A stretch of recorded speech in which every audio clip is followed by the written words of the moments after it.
Let's talk about winter range loss in an electric vehicle. Today I have with me a 2022 Ford Mustang Mach-E GT. This one is plugged in and it is fully charged. The battery is not exactly warm, but it is relatively warm, and currently it's 50 degrees outside. Now, range loss in the winter will depend on a wide variety of factors, not to mention your driving style, the vehicle of choice, whether it has a heat pump or a resistive element heater. This Mach-E does not have a heat pump, so it's going to be a little bit less efficient to heat the cabin. And of course, where you happen to live, because here in Northern California, we don't really have winter in the same way that you do out there in New England or, of course, in Seattle. And simultaneously, there's even less winter going on if you live in Los Angeles or San Diego or anywhere in Florida practically. There are a wide variety of factors that affect range loss in the winter in an electric vehicle. Obviously, there is cabin heating. We're going to talk about that in a little bit. I'm going to put this to the test and have it just sit here with the heater on max for an hour. We'll see how much battery it consumes. But aside from that, we also have rolling resistance changes. So if you're driving out in snow or in wet weather, etc., you're going to find increased rolling resistance in those situations versus driving on regular pavement. In addition to that, the battery pack itself will be a little bit less efficient in colder weather. Less energy is available to you, and that's why vehicles like this Mustang Mach-E, every modern Tesla, etc., they have heated battery packs as well as cooled battery packs. You need to heat the pack in order to get the most oomph out of it, and even though that does require a little bit of energy, the energy that is then available to you, if the battery is operating within its normal operating temperature, is greater than the energy consumed simply by heating the pack. Full disclosure, this battery pack is neither hot nor cold. It's somewhere in between. I drove it this morning, and then here at my office, I plugged it in, and it is now charged to 100%. I think that's a fair point for this battery pack to start, rather than being completely cold. Because what I want to answer in this test is, how much range could you expect to lose for an hour sitting there on the side of the road if traffic had completely stopped and it was cold outside? Now, other disclosures here. Obviously, in that situation, you're not going to have the heater going full blast, so this is an absolute worst case scenario. Even if the temperature is below zero, it's unlikely that the heater that's built into the vehicle is going to be operating at 100%. Also keep in mind that as with any vehicle out there, you can also choose to stop the vehicle for a while. So if you want to run the car for 10 minutes every hour or 20 minutes every hour to extend that lifetime, also keep that in mind. With that out of the way, let's just dive into the test. First thing I'm going to do is unplug the Mach-E. Then we just need to hop inside. You can see that the battery is at 100%, and I have a GoPro pointing right there at the instrument cluster so you can see what's going to be going on. We'll go over here to the climate control system here. Make sure the E-heat is on. Set this temperature all the way up to high. And since a lot of folks are just asking about how much energy does this use, we'll just go fan all the way on high as well. And then clearly I'm going to have to roll the windows down so that way we can actually consume as much battery power as possible. Now we just need to set a timer and see how this goes. Set a timer for 1 hour.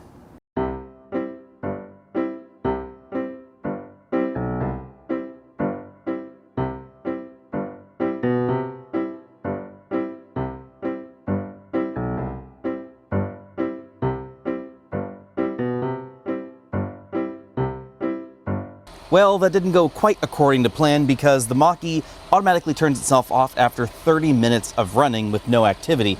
So clearly I just have to start this again, let it run for another 30 minutes. I'm going to go ahead and pop this card back in the camera here, and then we will give this another go.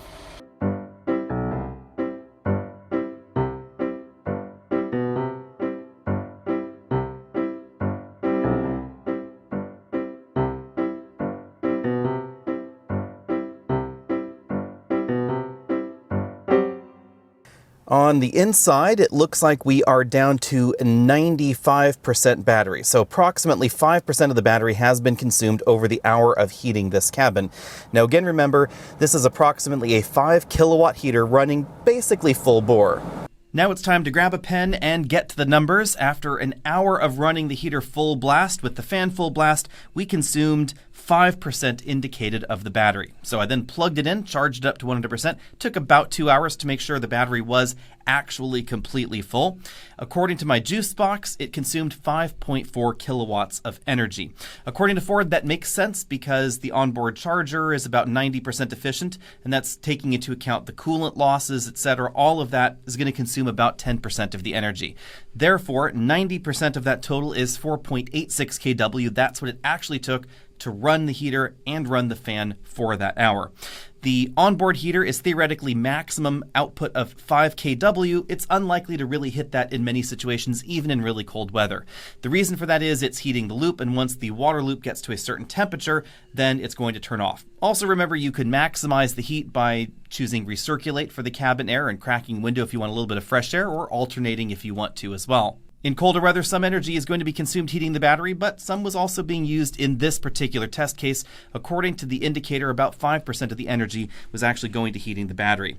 Now let's take a look at how that number works out here. So if we started the battery at 80% state of charge, which again I think is pretty logical. Not everybody is going to get stranded on the highway when their battery is still 100% completely full.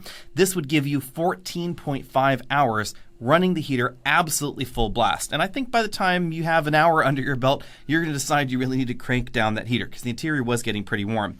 At half the output, that gives you 29 hours of running time.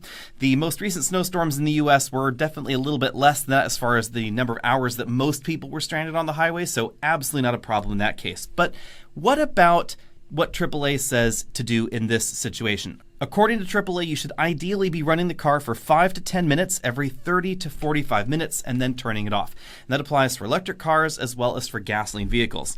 If you were to follow AAA's instructions and run the car for 5 minutes every 45 minutes, you could theoretically get up to 144 hours of runtime in your Mach-E.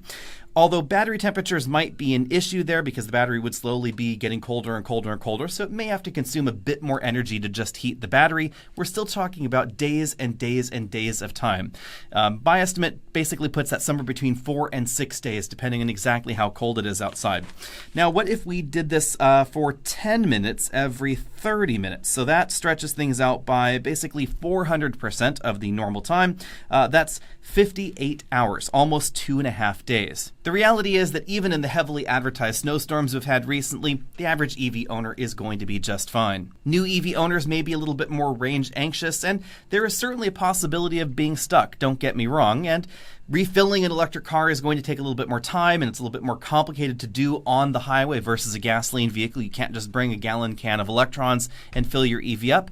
But there are DC fast charge trailers that, logically in a world where we had a lot of vehicles, would be more common.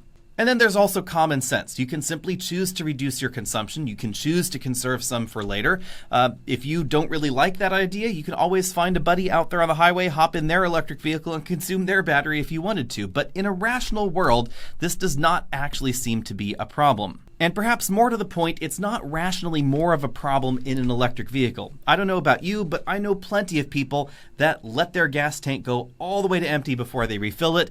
And it's very possible that there could be people out there on the highways trapped for 27, 30 hours on a gallon of gasoline that's going to last them only an hour or two idling right there on the highway. So they actually may be in more of a pickle than the average EV owner, who generally likes to leave work or leave home with a nearly completely full battery. That's the other twist to this. It's relatively uncommon for EV shoppers or EV owners to just drag their battery all the way to zero before they recharge, even if their daily commute only involves a few miles. Generally, people seem to plug them in all the time. So EVs tend to be more full as far as their total capacity than the average gasoline vehicle out on the road. Let me know what you think about all that down there in the comment section below, and let me know if you've ever been trapped in an EV in a winter storm, and if you were really worried or not. I would love to hear from all of you. Comment down there in the comment section, and I'll see all of you later.